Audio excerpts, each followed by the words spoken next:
से टीवी में आइल तोहिए से पानी पगलाइल।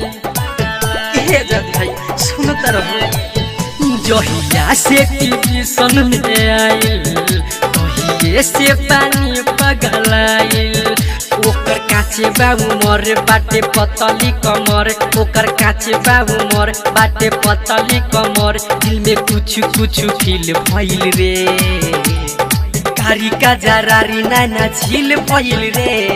ऊपरे से नजर हमार मिल गइल रे, कारी का जरारी नैना झील भइल रे। ऊपरे से नजर हमार मिल गइल रे।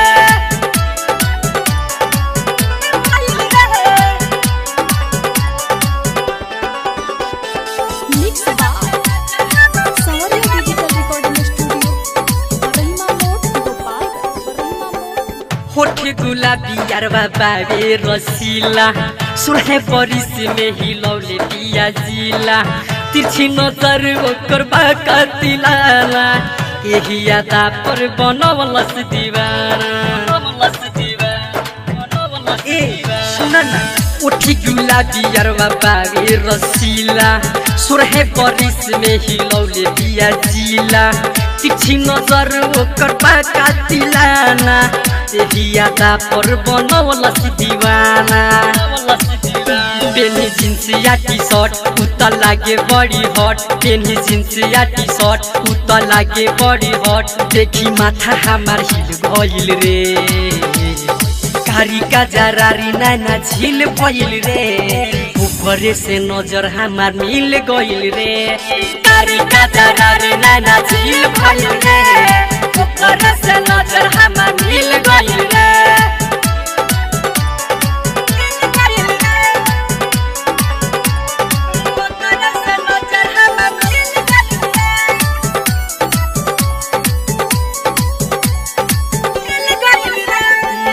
टाइम टीवी के 4 बजे शाम के, प्रदीपा चंदन पीछे पड़ गइले जान से। हवेले रोज मुँह ओढ़न से बांध के, अर्जुन पर देवेले अपना ध्यान के, अर्जुन पर देवेले अपना ध्यान के। टाइम टीवी के 4 बजे शाम के, प्रदीपा चंदन पीछे पड़ गइले जान से। आवेले रोज मुँह ओढ़न से बांध के, अर्जुन पर देवेले अपना ध्यान के। रोज सपना में आवे हमार नींद चुरावे, रोज सपना में आवे हमार नींद चुरावे। हमार सुतल मुश्किल भइल रे, कारी का जरारी नैना झील भइल रे। ऊपरे से नजर हमार मिल गइल रे, कारी का जरारी नैना झील भइल रे। ऊपरे से नजर हमार मिल गइल रे।